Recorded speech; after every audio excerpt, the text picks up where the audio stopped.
So an interesting topic that got more traction recently, of which we've talked about briefly a couple of days back, is how well did Anthem fare since its release day in terms of sales. Of course, anyone could have made any kind of wild speculation on it without actual numbers, with many people being on both sides of the fence in terms of arguments. A lot of them, including content creators, suggested that Anthem flopped, that it was a complete disaster, and that it was dead on arrival. Leaving aside, of course, the fact that the marketing behind this game as well as the hype was probably some of the biggest we've seen in quite some time. There were others though on the other side of the fence saying that the game was a great success, that there's no reasons to worry and the future is all glitter and sunshines, and both of these statements would be partially wrong, and I'm going to give you all of the reasons you will need in this video. Well, until EA brings their annual reports for the 2019 fiscal year, which if the past is to be believed typically happens during summer around August, or well, the first week of August, give or take a few days, we have reports from outside sources that follow these metrics. There's also some other anecdotal means that I'll mention in this video. These last ones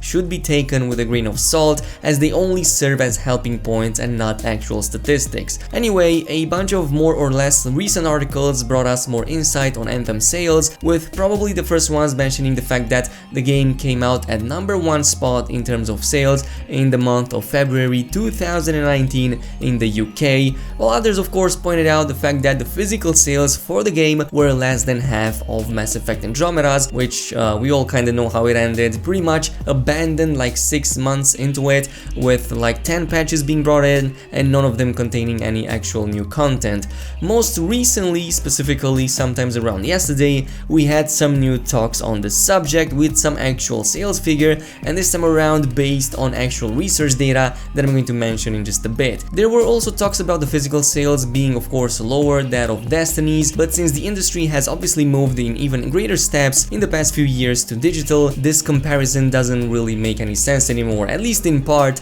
and I'm going to tell you why. It's noteworthy that both EA and Bioware heavily pushed towards their newish service model called Origin Access, or EA Access for Xbox users, which is a subscription-based service that offers a lot of incentives to players in exchange of recurring payments. From a business point of view, a recurring customer is much more valuable to a company, obviously because it brings in more money over time, compared to, for example, a one-off client that might spend $60 once on the store and then pretty much be done with it. And considering the fact that a huge chunk of the people playing or who have played Anthem did so through these services, specifically Origin and EA Access, it becomes even harder to actually make a proper comparison and see how many copies Anthem has sold. Just on Origin, for example, Anthem isn't the only incentive for players to use that service. There's other big titles in there as well, but we can make an educated guess and trust that whatever bump Origin Access subscriptions had within the past couple of months, it most probably had to do a lot with Anthem, since it was probably one of EA's biggest titles in recent months. Well, of course, with the exception of Apex Legends, but that is like free to play and a whole different story. Most of the other franchises are currently facing quite a lot of criticism as well as backlash from their respective fans. Nonetheless, we have a lot of metrics on the worldwide digital game spending returns for the month of February, so not just Anthem but other games as well, and it's really interesting to see how Anthem fared compared to them. This infograph, for example, was made by Superdata, a company that specializes in gaming market research, and they have shown in a lot of data on the top 10 selling games on the 3 major platforms, which of course are the PC, the consoles, and the mobile market. From the looks of it, it seems that the last month was a great success for EA in general, with them dominating pretty much 3 of the 4 top spots on consoles alone, and according to the sales article, Anthem made over 100 million in digital revenue at launch. Anthem was the top selling title by units on consoles in February, with an above average digital download rate. In-game spending came in at 3.5 million across both platforms. For comparison's sakes, it's been suggested that EA set a target for Bioware and Anthem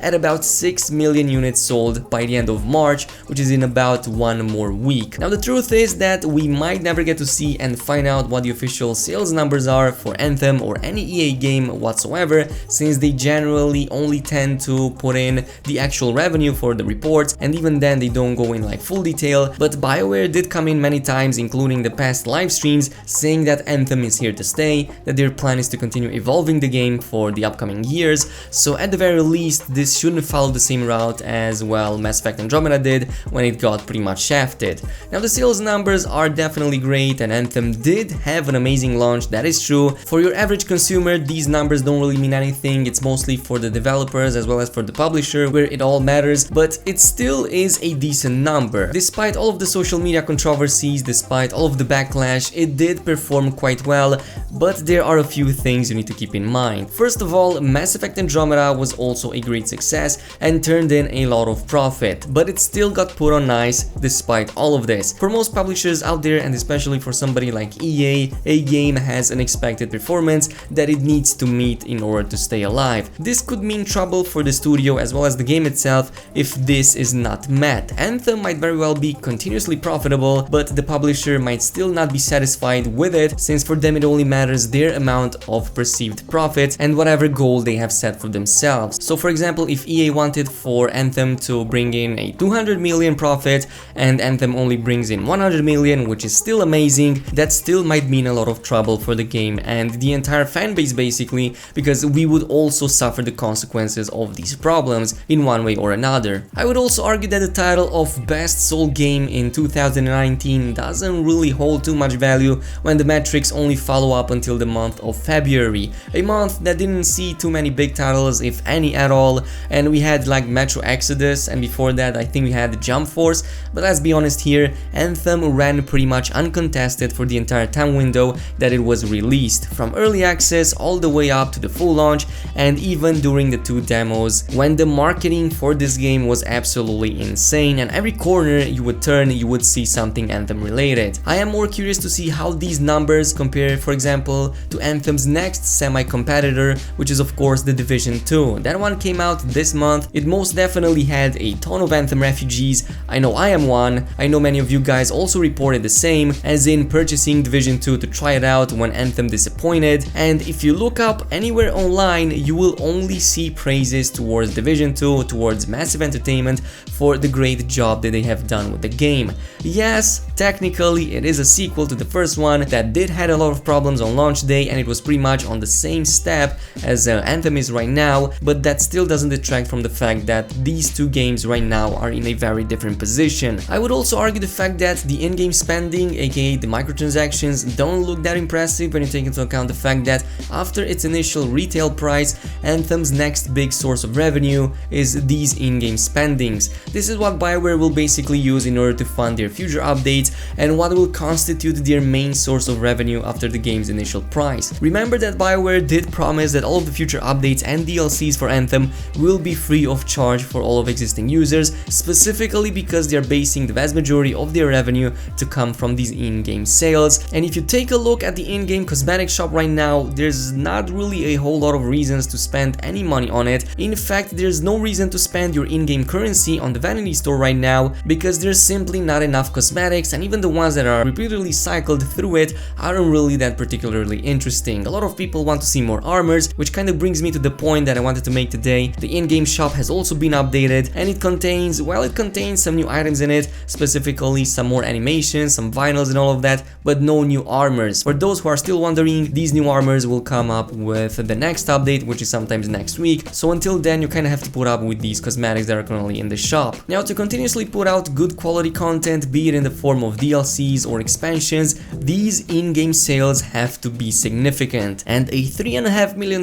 in its first month is only the peak, mind you, after which most of it tends to go quite a little bit down. The same goes with the 100 million sales figure. Outside of the initial launch window, most of the games tend to then go a little bit down on a downward trend and stabilize around lower figures. Considering the fact that the vanity store right now isn't really in a great position, I can see how Bioware could end up with a ton of revenue issues a few months later down the line. Keep in mind that this is still only the first month since Anthem's release, maybe a little bit more over a month, but still very early in its launch. All of that, mind you, while still facing other problems that they're having in other areas of the game, including the content not being enough to keep players going, as well as the technical issues that might still take months to solve. Now, the final point that I want to make is what's more obvious and immediate to me, your average consumer that doesn't hold the keys to some in-depth statistics, and that is of course the number of people I see still being interested in Anthem. These findings, as I've said, are more personal and anecdotal, so by no means should be taken with anything less than a grain of salt. But it's hard to not notice that the amount of friends that I still see being logged in and playing Anthem every single day has gone down quite a bit with each passing week and with each passing controversy. Similarly, the Anthem subreddit stays at between 5 and 10,000 people at any given time, which were previously constantly between 15 and 20,000. Not that these numbers aren't great to begin with, nor are they representative of the entire player base, but it's just something that I wanted to mention, and it's clearly an immediate effect of what's been going on and surrounding the game. Anyway, without making this video too long, I think the best way to look at Anthem right now, especially as a fan, is with happiness that it did enough to prove it has a future and that it did sell great, but have enough dose of a skepticism to realize that things can change, trends can fall, and most importantly, the true test is when 3 months passed, or 6 months, or 1 year, and there's still a healthy player base behind the game. But that's it for now, that's all there is to it, and yeah, I'm going to see you guys later. Let me know in the comment section below what you think about the subject, what you think about the 100 million sales figure. Also, in the meantime, make sure you leave a thumbs up on this video, subscribe for more if you will, and I'll see you guys later, so peace out.